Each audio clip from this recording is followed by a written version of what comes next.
콘돔을 쓰시면 100명 중에 12명이 임신을 해서 오세요. 그러니까 관계를 했어가 되면 임신 가능성이 없어라고 말하시는 건 아니라는 거죠. 특히 이 가임기 여성분들하고 섹스를 할 때 질 안의 느낌이 되게 좋거든요. 평소랑 좀 다르거든요. 그래서 울트라 가임기 그녀와 할 때는 타이밍 조절하기가 되게 쉽지가 않아서요. 유독 흥분이 되죠. 아, 얘 가임기인가 보다. 더 조심해야 돼. 그때는 정신 바짝 차려야 돼요. 애 생각 있을 때는 그때 달리면 돼요. 애 생각이 없을 때는 그때는 정신 바짝 차려야 돼요.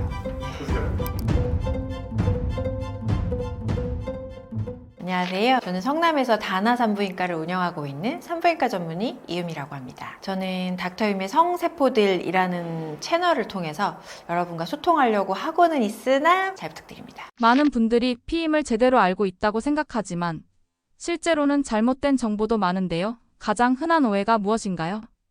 일단 저희가 환자분이 들어오시면 제일 먼저 하는 질문이 가임기 여성분이 들어오면 임신 가능성에 대해 여쭤봐요. 저희가 써야 되는 약물 중에 태아에게 문제가 될 수도 있고 하니까 이제 현재 복중 태아가 있는지 뭐 가능성에 대해 여쭤보는데 많은 분들이 가능성이 없어 라고 말해요. 근데 가능성이 없다는 건 그럼 현재 남자친구가 없는 거냐, 아니면 최근에 이 마지막 생리 날짜 이후에 섹스를 안 했다는 거냐, 이렇게 이제 질문을 드리는데 보통 분들이 흔히 알고 있는 건 치료 사정을 했으니까 난 임신 가능성이 없어, 나 콘돔 되게 잘 썼거든, 임신 가능성이 없어, 이런 생각들을 되게 많이 하고 계셔서 아닌데, 관계를 하면 이제 질외 사정으로는 10명 중에 2분이 임신해서 오시고요. 콘돔을 쓰시면 100명 중에 12명이 임신을 해서 오세요. 그러니까 실제로는 관계를 했어가 되면 임신 가능성이 없어라고 말하시는 건 실은 좀 아니라는 거죠. 또 경구피임약을 저희가 보통 진료실에서 뭐 치료의 목적이나 등등등으로 되게 많이 권유를 하는 게 있는데, 이런 것들을 약을 쓰는 거에 대한 불안감들이라든지 이거 오래 먹으면 오히려 임신 안 되는 거 아니에요? 나 난임되는 거 아니에요? 이런 걱정들 많이 하시거든요. 이런 것들을 좀 풀어드리고 피임을 또 완벽하게 하는 방법을 알려드리려고 합니다. 현재 가장 효과적인 피임 방법은 어떤 것들이 있나요? 그리고 각각의 장단점도 알려주세요. 피임 방법에는 가장 흔하게 알려져 있는 건 뭐 질외 사정이라든지 배란이 되는 날짜를 피해서 날짜를 피하는 뭐 자연 주기법, 그 다음에 콘돔 쓰는 거 있으시고, 그 다음에 피임약 매일 복용하시는 걸 저희가 보통 사전 피임약이라는 그 피임약 복용하시는 방법이 있고, 그 다음에 자궁 내에 장치를 넣어서 피임하는 방법이 있고, 팔에다가 장치를 넣어서 피임하는 방법이 있어요.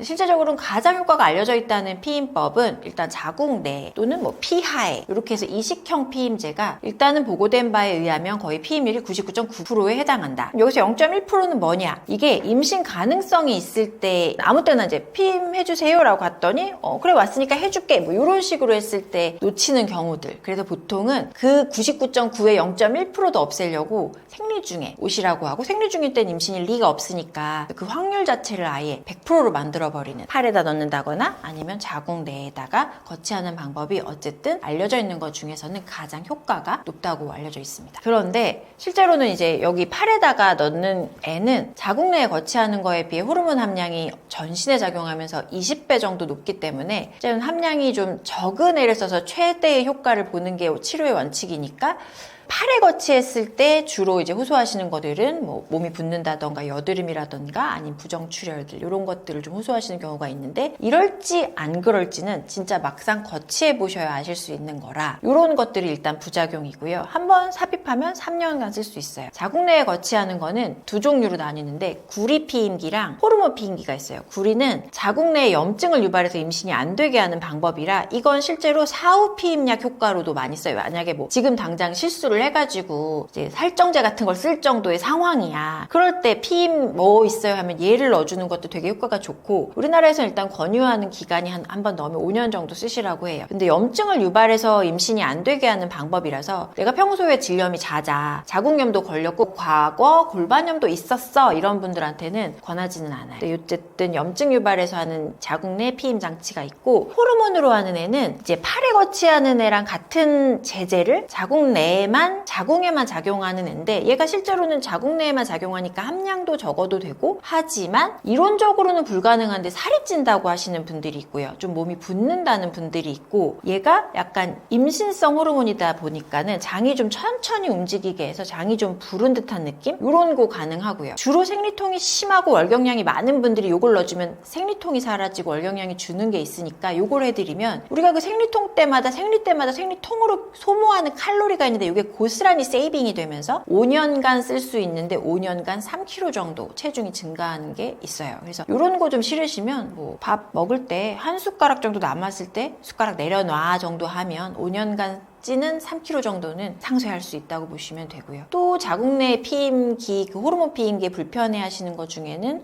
아무 때나 출혈되는 게 있는데 이게 이제 호르몬 시스템이 새로운 게 들어오면서 몸에서 리액션을 하는 거라서 한 반년을 넘지 않는 범위 내에서 라이너 돼야 돼 말아야 돼 이런 정도의 출혈이 좀 산발적으로 예측하지 못했는데 아무 때나 한 번씩 나오는 게 좀 있어서 이걸 좀 불편해 하세요.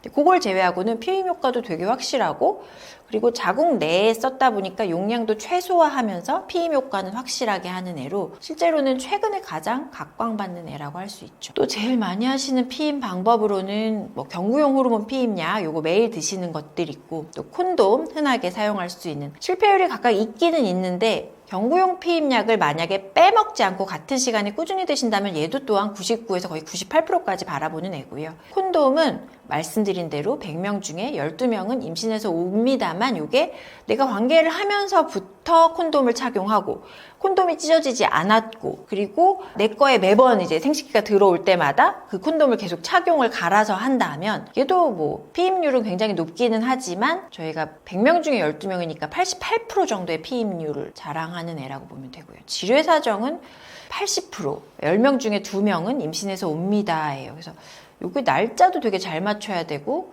그다음에 그 질 외에 사정하려는 그 타이밍도 되게 잘 맞추셔야 되고 하는 것들이 있어서 그것 또한 완벽하다고 볼 수 있죠. 사용법을 완벽하게 숙지를 했어. 그리고 날짜도 이 사람이 가임기가 아닌 때야. 근데 그걸 도대체 어떻게 알 수 있냐는 거죠. 가임기가 이 사람이 나는 28주기가 한 번도 어긋난 적이 없어. 난 항상 28주기 하는 분은 딱 가임기가 있거든요. 근데 어떤 날은 1일에 하고 어떤 날은 28일에 하고 어떤 날은 15일에 하고 이런 분은 오히려 가임기를 가늠하기가 되게 어려우셔서 어려울 거라 자연주기법은 그런 것들이 있고 또 지뢰사정 같은 경우에는 타이밍 어렵고 아차할 때 그 쿠퍼액 뭐 이런 것들로 또 임신되는 확률 무시할 수 없고 콘돔은 매번 되게 잘 사용했어. 넣을 때마다 새 걸 잘 갈아 꼈어. 그런데 뭐 안 빠졌어. 빠질 때도 이게 끝까지 다 뺄 때까지 그 질내 남아있지 않고 완벽하게 다 뺐어. 나쁘지 않은데 불량이었어. 알고 봤더니 구멍이 뚫려 있었어. 그럼 관계하기 전에 이 콘돔 구멍 뚫렸나 안 뚫렸나 미리 확인하고 또 사용하셔야 되고 이런 것들 정말 완벽히 숙지하면 그것 또한 너무 괜찮은 방법이죠. 균감염도 안 될 수 있고. 피임약을 오래 먹으면 몸에 안 좋다는 얘기도 있는데 정말 부작용이 심한가요?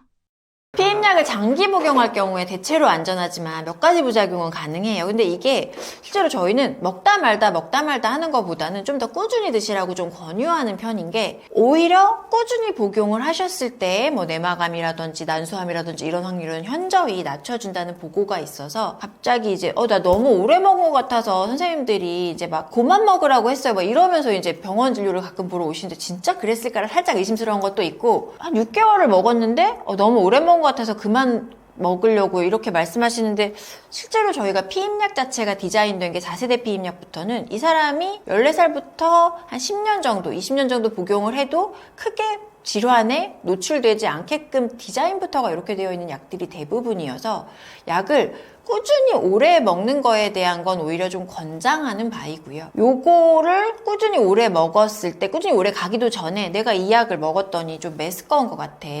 내가 이 약을 먹었더니 막 유방이 너무 빵빵해. 아니면 머리가 아파. 이럴 경우엔 어차피 오래 못 먹어요.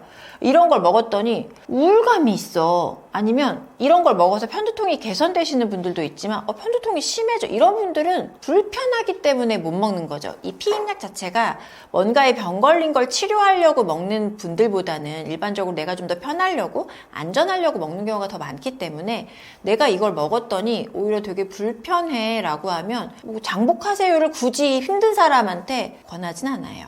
피임약을 안전하게 복용하려면 보통은 생리 첫날부터 먹는 걸로 되어 있는데 저희가 보통은 생리 첫날에 먹는 게 물론 맞고 이건 장복하는 사람들의 얘기고요. 실제로는 생리가 끝나든 끝나지 않든 그 약을 보통 시중에 있는 건 21일을 먹고 7일을 쉬어요.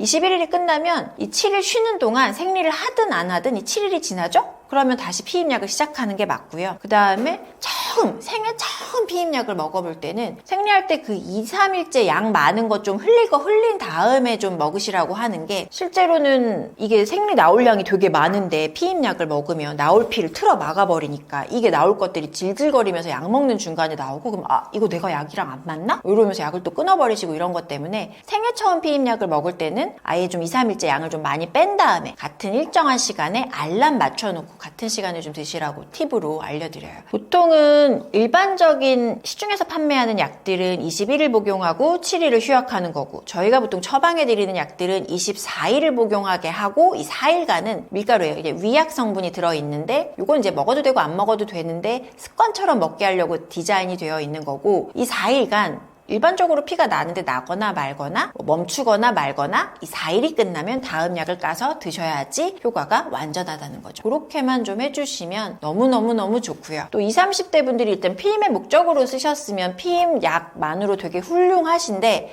이렇게 되면 이제 파트너분들이 자꾸 안에다 사정을 하시니까 염증이나 이런 걸로 조금 더 안전하시려면 콘돔을 피임약을 먹었는데도 좀 추가로 저희가 권유해드리는 편이에요. 이건 뭐 이중 피임으로도 알고 계시지만 저희는 이제 균 감염이라든지 아니면 이제 아무래도 피임약을 좀 드시면 좀 더 편안하게 자주 여러 번 안에다 또 사정을 해버리시니까 이런 것들 때문에 저희가 피임약을 먹고는 있음에도 20, 30대 분들에게는 좀 콘돔도 좀 써주세요를 권유하는 편이에요. 그리고 이제 피임약 복용 중에 흡연, 요거는 이제 반드시 피해주라고 하는 게 담배는 혈관을 좁혀. 그런데 피임약은 피를 좀 끈적끈적하게 만들어요. 흡연을 하시는 분들이 피임약을 복용한다 이러면 푹 맞을까봐 혈관이 좁아졌는데 혈전으로 막혀버릴까봐 저희는 담배는 완전 극혐하고요. 그런데 또 내가 이제 담배로 뭐 일주일에 한 갑 정도 펴 이런 거는 뭐 20대 분들이면 그래 그럼 뭐 살짝 뭐 이런 정도라면 이게 유연하게 좀 해주는 거죠. 근데 30대야 근데 담배 한 갑 가지고 나 하루 이틀이면 끝나 이런 분들은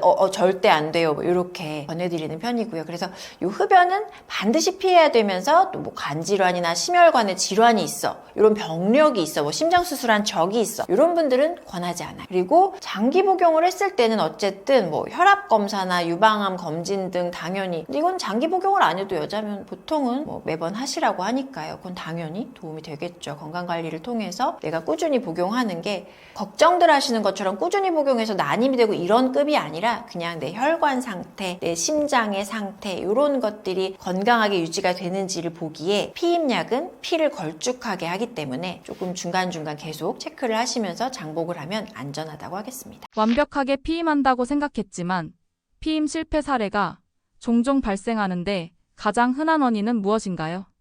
이 피임의 실패 원인은 경구 피임약의 가장 많은 실패 원인은 자꾸 까먹어요. 사람 사는 일이 매일 챙겨 먹고 매일 같은 시간에 먹어야 되는데 당연히 규칙적으로 복용하지 않는다거나 약 먹는 시간을 까먹으면 약 효과가 좀 떨어질 수 있고요. 그래서 한두 알 하루 이틀을 빼먹어. 그러면 정말 뭐 한 2, 3일째는 정말 피가 나와. 이거는 진짜 생리는 아닌데 부정출혈이라고 보통 흔히들 표현을 하시죠. 이런 출혈 가능하고요. 하루 이틀 빼먹은 걸로 임신이 되지는 않지만 이게 잦아. 그러면 정말 생리 사이클이 돌아가거든요. 특히 생식력 강력한 20, 30대 분들은 생리 사이클이 돌기 시작하면서 그런 배란이 진행이 되고 그런 피임약을 먹었는데도 배란이 진행되면 임신이 되겠죠. 그러니까 약을 빼먹는 경우가 가장 흔하고요. 약을 먹었는데 이게 울렁여. 그래서 진짜 토를 했어. 그럼 얘 약효과 없어요. 그래서 약이 정말 그대로 나오죠? 그럼 다시 먹으라고 해요. 그리고 피임약을 빼먹었죠? 그러면 24시간 이내에 생각이 나면 생각났을 그때 복용하시고 원래 먹어야 되는 그때 복용하시라고 해요. 콘돔은 이게 착용 방법이 있어요. 이게 딱 콘돔을 까봤을 때 이 모자처럼 생긴 챙처럼 생긴 말려있는 부분이 있거든요. 그거가 정방향이에요. 뒤집어서 끼신다거나 요 약간 끝에 살짝 이렇게 올라온 봉긋 솟은 그 모자 챙 같은 애를 붙잡고 제대로 내리셔야 돼. 제대로 쫙 내린 다음에 보통은 이제 발기하고 넣으시긴 하는데 이렇게 붙잡고 제대로 쭈르르륵 넣은 다음에 그 다음에 이제 내 걸로 들어와야죠. 내 걸로 들어올 때는 무조건 착용이 된 채로만 넣으시면 되는데 많은 분들이 한참 하시다가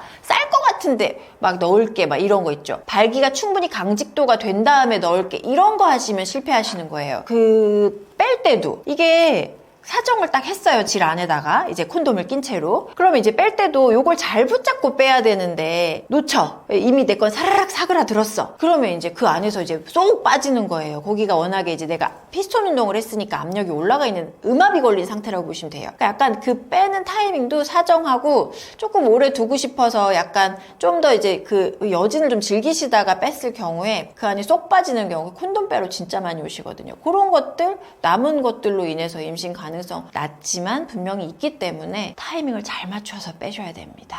그리고 질외 사정, 그 타이밍 맞추기가 훌륭하게 잘하시는 분들이 또 흔치 않고 특히 이 가임기 여성분들하고 섹스를 할 때 질 안에 느낌이 되게 좋거든요. 평소랑 좀 다르거든요. 그래서 워낙 절제력이 되게 뛰어나신 양반이어도 울트라 가임기 그녀와 할 때는 요 타이밍 조절하기가 되게 쉽지가 않아서요. 질외 사정은 실제로는 20, 30대 분들한테는 거의 조금 삼가해 주시라고 말하는 편이에요. 내가 엄청난 통제력이야. 그래도 사람 일이라는 게 또 그런 가임기 여성의 질 상태는 평소 때랑 또 다르게 또 약간 나에게 다른 또 느낌이 있기 때문에 이게 좀 어려워서요. 흔히 권하진 않고요. 자연주기법은 이 배란일 계산을 부정확하게 하는 경우가 굉장히 많고 배란일이 언제인지도 모르는 분들이 좀 더 많고요. 앱이 계산해주는 이 배란일 가임기는요. 앱 속에서 나오는 날짜는 얘가 앞에서 내가 35일 만에 했고 내가 여기가 28주기면 얘가 n분의 1로 계산을 해가지고 여기가 가임기로 계산해주기 때문에 이 앱이 계산해주는 게 정확치 않은 경우가 많고요. 가끔 내가 힘들었어, 뭐 야근이 많았어, 아니면 뭐 시험 공부 중이야, 스트레스나 건강 상태로 배란일이 변동될 때 요거 앱은 계산하지 못하거든요. 그래서 앱대로 계산하시다가 딱 임신돼서 오시는 경우 정말 많으니까 요건 월경 주기가 정말 단 한 번도 흔들어진 적이 없어. 난 항상 28일, 난 항상 1일에 뭐 이런 분들은 자연주기법 굉장히 잘 맞으실 건데 그렇지 않은 분들이라면 자연주기법은 굉장히 어려운 피임 방법이라고 할 수 있습니다. 다른 피임 방법과 같이 사용해 주시는 게 좋겠고요. 느낌이 달라요. 그래서 임신이 되는 거예요. 이게 쩍쩍 붙는다고 그러죠. 그래서 못 빼! 되게 어려워요. 그래서 20, 30대 분들은 좀 더 어려워요. 가임기 때는 이 감도 다르지만 그녀의 이 몰폴로지 자체도 나한테 너무 흥분이 되기 때문에 어려워요. 유독 흥분이 되죠? 유독 더 얘 가임기인가 보다. 더 조심해야 돼. 그때는 정신 바짝 차려야 돼요. 애 생각 있을 때는 그때 달리면 돼요. 애 생각이 없을 때는 그때는 정신 바짝 차리셔야 돼요. 응급 피임약 정말 마지막 선택일까요? 응급 피임약은 언제 어떻게 사용해야 하나요?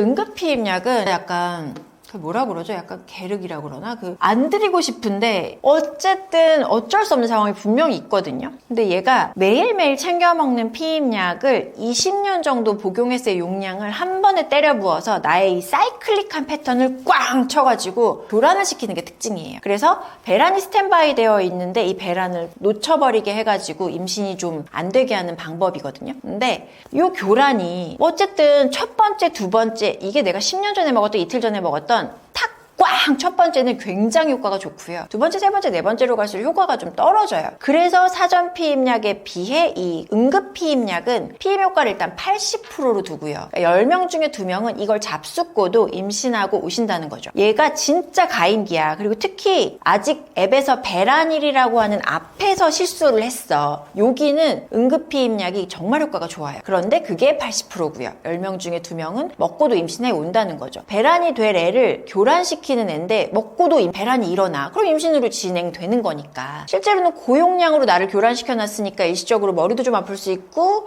메스꺼울 수 있고 아무 때나 막 질질거리면서 피가 나요. 얘가 먹었는데 배란은 이미 됐어. 그 이후에 복용하시죠? 그러면 생리가 스탠바이 되어 있는 데다가 먹었으니까 질질질질질 피가 나오는 게 있고 예정일에 생리를 해야 되는데 그 생리를 못해요도 있어서 교란이 특징인 애기 때문에 얘를 인해서 이제 마음고생할 일이 되게 많아서 진짜 필요한 날이 아니면 저희 잘 안 써요. 그래서 얘기를 한참 듣다 보면 나는 완벽하게 28주기인 여자야. 딱 이때 생리를 해. 그럼 가임기가 전혀 아닌 때 와가지고 생뚱맞게 막 나 지금 피임약 필요한 상황이다. 달라 하는데 그런 경우엔 저희가 정말 충분히 상담하고 잘 안 드린다거나 정말 아닌데 막 너무 불안하대요. 그럼 저희가 초음파를 보면 이게 배란이 될 건지 배란이 됐는지 막 이런 게 보이거든요. 그래서 그걸 보고 안 먹어도 되는 때는 거의 안 드려요. 이거는 정말 필요한 때면은 뭐 어차피 독약은 아니야. 나를 죽게 하진 않아. 그러니까 급한 대로 먹을 수는 있는데 급한 날은 먹지만 너무 불안해서요로 먹는 분들 꽤 많으셔서 그런 분들한테는 약간 진짜 확인을 하고 안 먹어도 돼 이런 분은 거의 저희가 처방은 안 해드려요. 그래서 응급 상황에는 뭐 산부인과를 통해서 적절한 피임 방법을 좀 선택하시는 게 바람직하다고 보죠. 완벽한 피임이란 게 있을까요? 100% 확실한 피임법이 있다면 알려주세요. 사실 100% 피임은 뭐 섹스를 안 하면 되죠. 그래서 저희가 임신 가능성이 있냐라고 여쭤볼 때, 저 없어요 라고 말해요. 왜? 남자친구 없어? 아니, 왜? 여기 생리 날짜 이후에 관계한 게 없어? 이런 질문 정말 하거든요. 근데 일단 뭐 그건 현실적으로 아니라고 하면, 일단은 100%를 추구하기보다는 피임 확률을 최대로 높여서 실패할 확률을 낮추셔야죠. 안 할 걸 안 하면 돼요. 그래서 보통은 뭐 콘돔을 사용해요. 피임약을 먹고 있어요. 피임약을 먹고 있어도 뭐 콘돔도 좀 사용하라고 하고요. 피임약을 먹고 있어요. 근데 뭐 약을 빼먹어요. 100%를 추구하는 것보다는 실패 확률을 낮추면서 하시면 돼요. 그래서 피임약을 복용해도 같은 시간에 꾸준히 좀 복용을 못해서 몇 번 빼먹었어 하시는 분들은 콘돔까지 써주시면 더할 나위 없이 좋고요. 피임약을 먹고 있어. 그런데 몇 번 빼먹었어. 뭐 지뢰 사정 같이 해주시면 좋고요. 뭐 피임약 안 먹어? 콘돔을 써. 근데 이날 내가 콘돔을 깜빡했네? 그럼 지뢰 사정 굉장히 타이밍 잘 맞추셔야 하지만 날짜가 뭐 가임기야. 그러면 뭐 되게 조심해 주시는 게 당연히 맞겠죠. 그래서 이렇게 좀 병합을 하셔가지고 최대로 실패할 확률을 좀 낮춰주시는 게 필요합니다. 저희가 보통 제일 많이 오시는 게 콘돔 쓰고 콘돔이 빠졌어요. 사후피임약 주세요. 이러면서 오시는데 가임기가 아니야. 그럼 저희 진짜로 뭐 사후피임약 잘 안 드리거든요. 그래서 안전하게 하시면 좋겠지만 사람 일이 어떻게 될지 모르니까 이런 게 많이 불안하시면 차라리 뭐 임플란트를 설치한다거나 아니면 자궁 내에 장치 해놓으시면 나쁘지 않죠. 그래서 뭐 가끔 이제 정신과 약 복용하시는 분들 요즘에 되게 많으시거든요. 우울증 약이나 이런 거. 근데 이런 약을 복용하면 피임약 효과가 좀 떨어지는 걸로 되어 있어서 또는 뭐 약을 또 이런 분들이 가끔 제가 약을 먹었는지 안 먹었는지 기억이 안 나서 워낙 먹는 약들이 또 많고 하시니까 뭐 그런 경우에는 차라리 자궁 내 피임 장치를 넣어놔라. 그러면 이꼴저꼴 안 봐도 되거든요. 이런 신경 저런 신경 안 써도 되니까 이제 산부인과를 방문하셔서 뭐 그런 것들이 나에게 어떤 게 최적화된 피임 방법일까 이런 걸 상담하고 좀 피임하시는 것도 방법이죠.